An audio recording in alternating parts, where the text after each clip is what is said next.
ആകാശവാണി.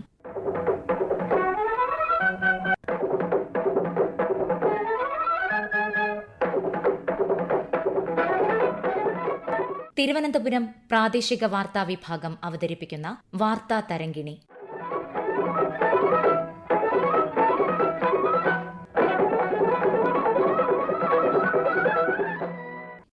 ദേശീയ സുരക്ഷിത മാതൃത്വ ദിനം. മാതാവിനുഴിഞ്ഞിടുക ആത്മജീവിതം, പ്രിയ ഭ്രാതാക്കന്മാരെ, പാരിൽ ദൈവമേതുള്ളുവേറെ. മാതൃത്വത്തിന്റെ മഹത്വം വിളിച്ചോതുന്ന ഇത്തരം എത്രയെത്ര വരികളാണ് കവികൾ കുറിച്ചിട്ടുള്ളത്. ഇന്ന് ദേശീയ സുരക്ഷിത മാതൃത്വ ദിനം. അമ്മയാകാൻ ഒരുങ്ങുന്നവരുടെയും അമ്മമാരുടെയും ആരോഗ്യം ഏറ്റവുമധികം പ്രാധാന്യം നൽകേണ്ട വിഷയമാണ് എന്ന് ഓർമ്മപ്പെടുത്തുന്ന സുപ്രധാന ദിവസം. എല്ലാ വർഷവും ഏപ്രിൽ 11 രാജ്യം സുരക്ഷിത മാതൃത്വ ദിനം ആഘോഷിക്കുന്നു. മാതൃ ആരോഗ്യ സംരക്ഷണത്തിലൂടെ മാതൃശിശു മരണനിരക്ക് കുറയ്ക്കുന്നതിൽ ലക്ഷ്യമിട്ട് പ്രവർത്തിക്കുന്ന സംഘടനയായ വൈറ്റ് റിബൺ അലയൻസ് ഇന്ത്യ മുന്നോട്ടുവെച്ച നിർദ്ദേശം പരിഗണിച്ച് 2003 ഏപ്രിൽ 11 ദേശീയ സുരക്ഷിത മാതൃത്വ ദിനമായി കേന്ദ്ര സർക്കാർ പ്രഖ്യാപിച്ചത്. നമ്മുടെ രാഷ്ട്രപിതാവായ മഹാത്മാഗാന്ധിയുടെ ഭാര്യയും സ്ത്രീ ശാക്തീകരണത്തിനു വേണ്ടി പ്രവർത്തിച്ച മഹതിയുമായ കസ്തൂർബ ഗാന്ധിയുടെ ജന്മവാർഷിക ദിനമായ ഏപ്രിൽ 11 ദേശീയ സുരക്ഷിത മാതൃത്വ ദിനമായി ഔദ്യോഗികമായി അംഗീകരിക്കുകയായിരുന്നു. അതോടെ മാതൃത്വ സുരക്ഷയ്ക്കായി ഒരു ദിനം മാറ്റിവെക്കുന്ന ആദ്യ രാജ്യമായി ഇന്ത്യ മാറി. സ്ത്രീകൾക്ക് അവരുടെ ഗർഭകാലത്തും പ്രസവശേഷവും മെച്ചപ്പെട്ട പരിചരണവും വൈദ്യസഹായവും നൽകുക എന്നതാണ് ദിനാചരണത്തിന്റെ പ്രധാന ലക്ഷ്യം. അങ്ങനെ അവർക്ക് സുരക്ഷിതവും ആരോഗ്യകരവുമായ മാതൃത്വം എന്ന അനുഭവം പകർന്നു നൽകാനാകും. ഗർഭാവസ്ഥയിലുണ്ടാകുന്ന പല രോഗങ്ങളും അമ്മയുടെയും കുഞ്ഞിന്റെയും ജീവന് തന്നെ ഭീഷണിയായേക്കാം. ലോകാരോഗ്യ സംഘടനയുടെ 2020 കണക്കനുസരിച്ച് ഗർഭധാരണവും പ്രസവവുമായി ബന്ധപ്പെട്ട തടയപ്പെടാവുന്ന കാരണങ്ങളാൽ ലോകത്ത് പ്രതിദിനം 800-ലധികം സ്ത്രീകൾ വീതം മരണപ്പെടുന്നുണ്ട്. രാജ്യത്ത് മാതൃമരണനിരക്ക് ഏറ്റവും കുറവുള്ള സംസ്ഥാനമാണ് കേരളം. എന്നാൽ ഈ അടുത്ത കാലത്തു പോലും നമ്മുടെ സംസ്ഥാനത്ത് ഒരു യുവതിയും നവജാത ശിശുവും വീട്ടിൽ വെച്ച് നടന്ന പ്രസവത്തെ തുടർന്ന് മരിച്ച വാർത്ത ഞെട്ടിപ്പിച്ച ഒന്നായിരുന്നു. പ്രസവം ആശുപത്രിയിൽ ആരോഗ്യ വിദഗ്ധരുടെ പരിചരണത്തിൽ നടത്തേണ്ടതിന്റെ പ്രാധാന്യം ഇത്തരം സംഭവങ്ങൾ നമ്മെ വീണ്ടും വീണ്ടും ഓർമ്മിപ്പിക്കുന്നു. സ്ത്രീകൾക്ക് ഗർഭാവസ്ഥ മുതൽ മുലയൂട്ടൽ കാലയളവിൽ വരെ നൽകേണ്ട പരിചരണങ്ങൾ, പരിശോധനകൾ, അവർക്കുണ്ടാകുന്ന ആരോഗ്യ പ്രശ്നങ്ങൾ എന്നിവയെക്കുറിച്ച് തിരുവനന്തപുരം ഗവൺമെന്റ് മെഡിക്കൽ കോളേജിലെ അസിസ്റ്റന്റ് പ്രൊഫസറും ഗൈനക്കോളജിസ്റ്റുമായ ഡോക്ടർ റീതി രാജൻ വാർത്താ തരംഗിണിയോട്. സുരക്ഷിത മാതൃത്വം അഥവാ സേഫ് മദർഹുഡ് ഓരോ അമ്മയുടെയും അവകാശമാണ്. ലോകമെമ്പാടും വർഷം തോറും ലക്ഷക്കണക്കിന് സ്ത്രീകൾ ഗർഭധാരണവും പ്രസവവും മൂലം മരിക്കുകയോ ഗുരുതരമായ സങ്കീർണതകൾ അനുഭവിക്കുകയോ ചെയ്യുന്നു.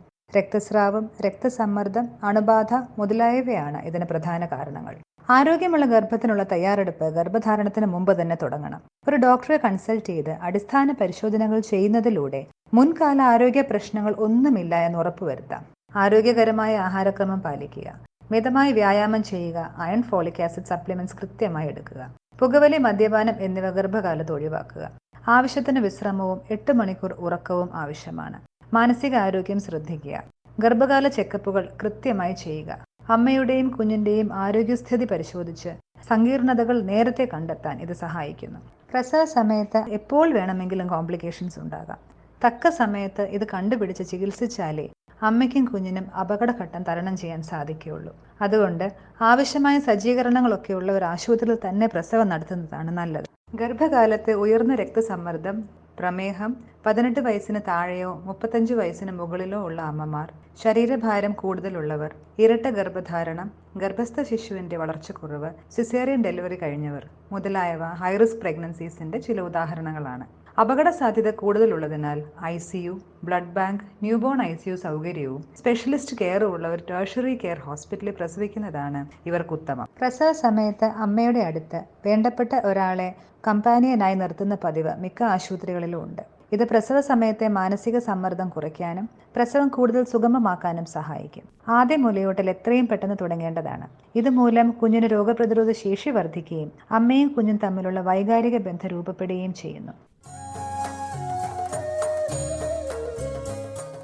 ഗർഭകാല പരിചരണം, വൈദഗ്ധ്യമുള്ള പ്രസവ ശുശ്രൂഷകർ, പ്രസവാനന്തര പരിചരണം എന്നിവ സ്ത്രീകൾക്ക് ലഭ്യമാക്കുന്നതിലൂടെ മാതാവിന്റെയും നവജാത ശിശുവിന്റെയും ആരോഗ്യം ഉറപ്പുവരുത്താൻ കഴിയും. മാതൃശിശു മരണങ്ങൾ തടയുന്നതിനും അമ്മമാരുടെയും കുഞ്ഞുങ്ങളുടെയും ആരോഗ്യവും ക്ഷേമവും മെച്ചപ്പെടുത്തുന്നതിനും ഈ സേവനങ്ങൾ അത്യന്താപേക്ഷിതമാണ്. ഗർഭധാരണത്തിന് തയ്യാറെടുക്കുമ്പോൾ മുതൽ പ്രസവാനന്തര കാലഘട്ടത്തിൽ ഉൾപ്പെടെ സ്ത്രീകൾ പോഷകസമ്പുഷ്ടമായ ഭക്ഷണരീതി പിന്തുടരേണ്ടതും പ്രധാനമാണ്. ഈ കാലഘട്ടത്തിൽ പാലിക്കേണ്ട ഭക്ഷണ രീതികളെക്കുറിച്ച് വിശദീകരിക്കുകയാണ് ഹോമിയോപ്പതി ഡോക്ടറും പോഷകാഹാര വിദഗ്ധയുമായ ഡോക്ടർ ഹരിപ്രിയ. കരുതലോടെയുള്ള ഗർഭകാലത്തിനായി ഗർഭാവസ്ഥയിലും മുലയൂട്ടുന്ന കാലയളവിലും ഒരു സ്ത്രീയുടെ പോഷണവും പരിചരണവും ഏറെ ശ്രദ്ധിക്കപ്പെടേണ്ടതുണ്ട്. അതിലേറ്റവും പ്രധാനപ്പെട്ടത് സമീകൃത ആഹാരം കഴിക്കുക എന്നതാണ്. ഉപ്പ്, പ്രിസർവേറ്റീവുകൾ എന്നിവയുടെ അമിത ഉപയോഗം കർശനമായും ഒഴിവാക്കുക.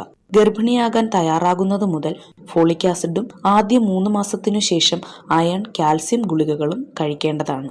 ഫോളിക് ആസിഡിന്റെ കുറവ് മൂലം കുഞ്ഞിന് ജന്മനാ വൈകല്യങ്ങൾ ഉണ്ടാകാനും അമ്മയ്ക്ക് വിളർച്ചയുണ്ടാകാനും സാധ്യതയുണ്ട്. പ്രതിരോധ മാർഗമായി ഫോളിക് ആസിഡിന്റെ ഉറവിടങ്ങളായ ബീട്രൂട്ട്, ക്യാരറ്റ്, ചീര, ചേമ്പില, പാവയ്ക്ക, വെണ്ടയ്ക്ക, പേരയ്ക്ക എന്നിവ ഭക്ഷണത്തിൽ ഉൾപ്പെടുത്തുകയും വേണം. ഗർഭകാലയളവിലെ മറ്റൊരു വില്ലനാണ് അനീമിയ അല്ലെങ്കിൽ വിളർച്ച.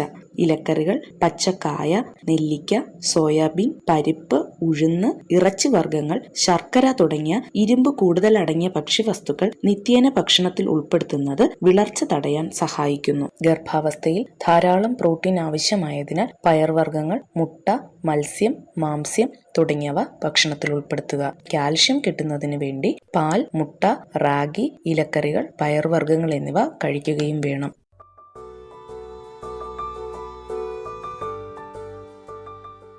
ആരോഗ്യമുള്ള കുഞ്ഞുണ്ടാകണമെങ്കിൽ അമ്മയുടെ ആരോഗ്യം സുരക്ഷിതമാവേണ്ടത് പരമപ്രധാനമാണ്. അമ്മയാകാൻ ഒരുങ്ങുന്ന കാലം മുതൽ പ്രസവശേഷം വരെയുള്ള കാലഘട്ടങ്ങളിൽ സ്ത്രീകൾക്ക് കൃത്യമായ മെഡിക്കൽ പരിശോധനയും ആരോഗ്യ പരിരക്ഷയും ഉറപ്പുവരുത്തേണ്ടതുണ്ട്. ഗർഭസ്ഥ ശിശുവിന്റെ പോലും ആരോഗ്യം കൃത്യമായി നിർണയിക്കാനുള്ള പരിശോധനകൾ ഇന്ന് നിലവിലുണ്ട്.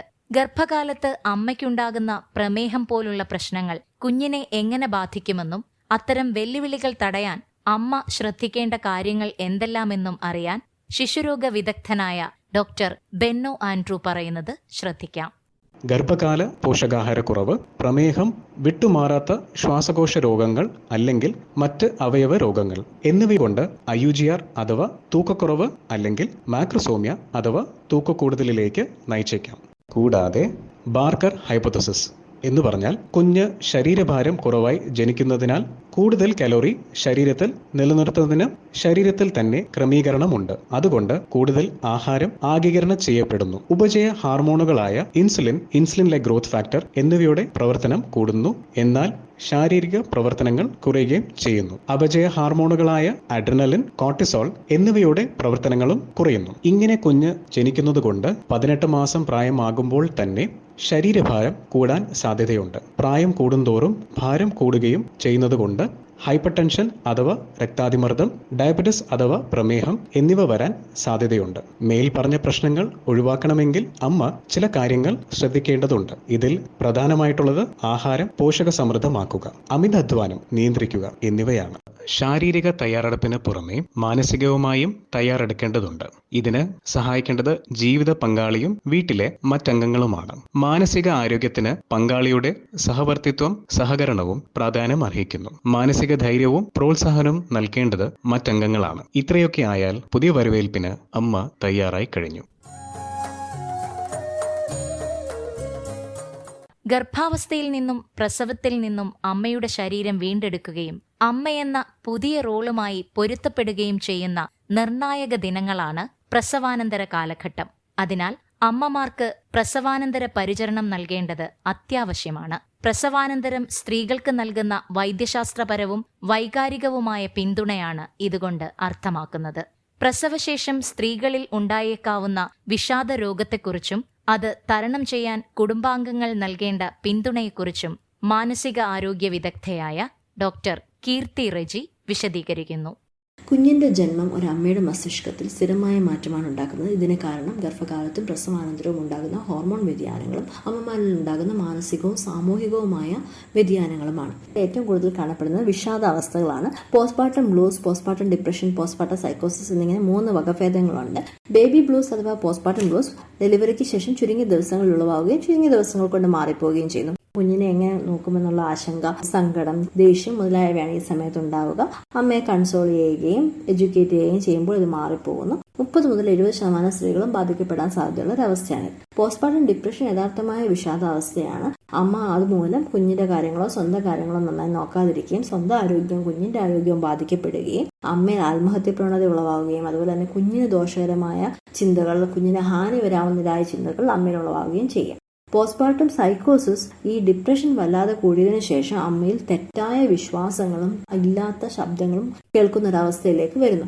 ഇത് കുഞ്ഞിനെതിരെയാണെങ്കിൽ അത് അമ്മ കുഞ്ഞിന് ഹാനി വരുത്തുന്ന ഒരവസ്ഥയിലേക്ക് കൊണ്ടുവരുന്നു. പ്രഗ്നൻസി ഉണ്ടാകുന്ന വേറൊരു അവസ്ഥയാണ് OCD. അമ്മയ്ക്ക് കുഞ്ഞിന് ഞാൻ ദോഷം ചെയ്യുമോ എന്നുള്ള ചിന്തകൾ റിപ്പീറ്റഡായിട്ട് മനസ്സിൽ കയറി വരികയും അതുമൂലം അമ്മ കുഞ്ഞിനെ അവോയ്ഡ് ചെയ്യുകയും ചെയ്യുന്ന ഒരു അവസ്ഥ വരുന്നു. തക്ക സമയത്ത് ഈ മാനസിക രോഗങ്ങൾ നിർണ്ണയിച്ച് ചികിത്സിക്കാൻ സാധിച്ചാൽ ഗർഭകാലത്തെ മാനസിക സമ്മർദ്ദം കുറയുകയും കുഞ്ഞിന് ജന്മവൈകല്യങ്ങൾ ഉണ്ടാകാതിരിക്കുകയും അമ്മയ്ക്ക് സേഫ് ആയിട്ടുള്ള പ്രഗ്നൻസിയും ഡെലിവറിയും ലഭിക്കുന്നതാണ്. മനോരോഗ ചികിത്സയിൽ ഉപയോഗിക്കുന്ന ചില മരുന്നുകളെ പറ്റി സമൂഹത്തിൽ ആശങ്കയുണ്ടെങ്കിലും ഇപ്പോൾ നമുക്ക് സുരക്ഷിതമായ മരുന്നുകളും തെറാപ്പികളും അവൈലബിൾ ആണ്. പ്രസവാനന്തരവും തക്കതായ ചികിത്സ തേടുന്നത് അമ്മയുടെയും കുഞ്ഞിന്റെയും ജീവനെയും ജീവിതത്തെയും സംരക്ഷിക്കാൻ സഹായിക്കുന്നു. ഭർത്താക്കന്മാരും ബന്ധുക്കളും മനസ്സിലാക്കേണ്ടത് അമ്മയ്ക്ക് ഗർഭകാലവും മാതൃത്വവും ദുർബലമായൊരു മാനസിക അവസ്ഥയാണ്. ഈ സമയത്ത് അമ്മയ്ക്ക് നിങ്ങളുടെ സ്നേഹവും കരുതലും പിന്തുണയും ആവശ്യമാണ്. ആവശ്യമെന്ന് തോന്നുകയാണെങ്കിൽ തീർച്ചയായും ചികിത്സയും തേടുക.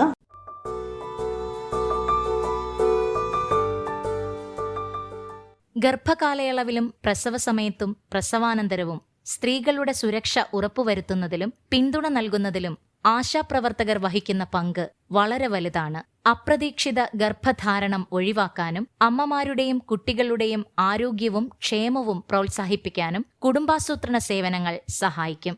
ഇത്തരം വിവരങ്ങൾ പുതുതായി അമ്മയാവുന്നവർക്ക് പകർന്നു നൽകുന്നതിനും നവജാത ശിശുവിന്റെ ആരോഗ്യ സംരക്ഷണത്തിനും ഉൾപ്പെടെ തങ്ങൾ നൽകുന്ന സേവനങ്ങൾ എന്തെല്ലാമാണെന്ന് നൂറനാട് പടനിലം കുടുംബാരോഗ്യ കേന്ദ്രത്തിലെ ആശാപ്രവർത്തകയായ സുനി വാർത്താ തരംഗിണിയോട്. ഒരു സ്ത്രീ ഗർഭിണിയാണ് എന്നറിഞ്ഞാൽ ഉടൻ തന്നെ ആദ്യത്തെ 3 മാസത്തിനുള്ളിൽ ഏർലി രജിസ്ട്രേഷൻ നടത്തുന്നതിന് അവരെ ഹെൽത്ത് സെന്ററിൽ എത്തിച്ച് രജിസ്റ്റർ ചെയ്യുന്നതിനും 2 dose TD vaccine, folic acid, iron, calcium ഗുളികകൾ കൊടുക്കുന്നതിനും അംഗൻവാടികളിൽ രജിസ്റ്റർ ചെയ്യുന്നതിനും സഹായിക്കുന്നു. ഗർഭിണിയുടെ പോഷകാഹാരം, വ്യായാമം, വിനോദം, വ്യക്തിശുചിത്വം, ഗർഭരക്ഷ, പ്രസവം, പ്രസവാനന്തര പരിചരണം, കുടുംബാസൂത്രണം എന്നീ കാര്യങ്ങളിലും അവർക്ക് ഞങ്ങൾ അറിവ് നൽകുന്നു. ആദ്യ പ്രസവത്തിനായി തയ്യാറാകുന്ന ഗർഭിണിക്ക് നിപ്പിൾ കെയറിനെ കുറിച്ച് പ്രത്യേകം പറഞ്ഞു കൊടുക്കുകയും പ്രസവത്തിനായി ഹോസ്പിറ്റലിൽ പോകുന്നവർക്ക് എമർജൻസി ബാഗിനെ കുറിച്ചും അതിൽ എന്തെല്ലാം ഉൾപ്പെടുത്തണം എന്നതിനെക്കുറിച്ചും അറിവ് നൽകുന്നു. ഗവൺമെന്റ് ഹോസ്പിറ്റലിൽ പ്രസവം പ്രോത്സാഹിപ്പിക്കുക, സാധാരണ പ്രസവവും സിസേറിയനും തമ്മിലുള്ള ആരോഗ്യ പ്രശ്നങ്ങൾ, പ്രസവാനന്തരം ഗവൺമെന്റ് ആയുർവേദ ഹോസ്പിറ്റലിൽ നിന്നും കിട്ടുന്ന പ്രസവ ശുശ്രൂഷ മരുന്നുകളെക്കുറിച്ചും വിശദമായി പറഞ്ഞു കൊടുക്കുന്നു. എല്ലാ നവജാത ശിശുക്കളെയും സന്ദർശിക്കുകയും ആരോഗ്യപരമായ വൈകല്യങ്ങളുള്ള കുട്ടികളെ ഗൃഹാധിഷ്ഠിത പരിപാലനത്തിനും ആവശ്യമെങ്കിൽ ആശുപത്രി സേവനങ്ങൾ ലഭ്യമാക്കുന്നതിനും സഹായിക്കുന്നു. ജനനം മുതലുള്ള രോഗപ്രതിരോധ കുത്തിവയ്പ്പുകൾ യഥാസമയം എടുപ്പിക്കുന്നതിന് വേണ്ട അറിവുകൾ നൽകുകയും മുലയൂട്ടലിന്റെ പ്രാധാന്യത്തെക്കുറിച്ചും മുലപ്പാൽ കൊടുക്കുന്ന സ്ത്രീക്ക് അയൺ, കാൽസ്യം എന്നീ ഗുളികൾ കഴിക്കുന്നതിന്റെ പ്രാധാന്യത്തെക്കുറിച്ചും അറിവ് നൽകുന്നതിലും പ്രത്യേകം ശ്രദ്ധിക്കുന്നു. ഗർഭധാരണം മുതൽ മുലയൂട്ടൽ ഘട്ടം വരെ വനിതകൾക്കാവശ്യമായ നിരന്തര പിന്തുണയ്ക്കായി ടെലി കൺസൾട്ടേഷൻ രീതിയും ഉപയോഗിക്കാവുന്നതാണ്. ഇതിലൂടെ സ്ത്രീകൾക്ക് വീട്ടിലിരുന്നുകൊണ്ട് തന്നെ ആരോഗ്യ വിദഗ്ധരോട് സംസാരിക്കുവാനും ആശങ്കകളും ആരോഗ്യ പ്രശ്നങ്ങളും സംബന്ധിച്ച് അവരുടെ നിർദ്ദേശങ്ങളും ചികിത്സാരീതികളും സ്വീകരിക്കുവാനും കഴിയും. കേന്ദ്ര സംസ്ഥാന സർക്കാരുകൾ മാതൃശിശു സംരക്ഷണത്തിനായി നിരവധി പദ്ധതികൾ ആവിഷ്കരിച്ച് നടപ്പിലാക്കി വരുന്നുണ്ട്.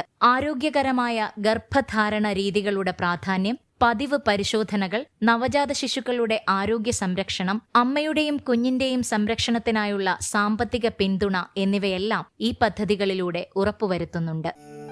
ലഭ്യമായ എല്ലാ സൗകര്യങ്ങളും ഒരുക്കിക്കൊടുത്തുകൊണ്ട് മാതൃത്വത്തെ ആഘോഷിക്കാനും അമ്മമാരുടെ സ്നേഹത്തെയും സേവനത്തെയും ത്യാഗത്തെയും വിലമതിക്കുവാനും അഭിനന്ദിക്കുവാനും നാം ഓരോരുത്തരും ശ്രമിക്കും എന്ന പ്രതീക്ഷയിൽ വാർത്താ തരംഗിണി സമാപിക്കുന്നു. ഏകോപനം മയൂഷ AM. തയ്യാറാക്കി അവതരിപ്പിച്ചത് ബിന്ദു വിനോദ്.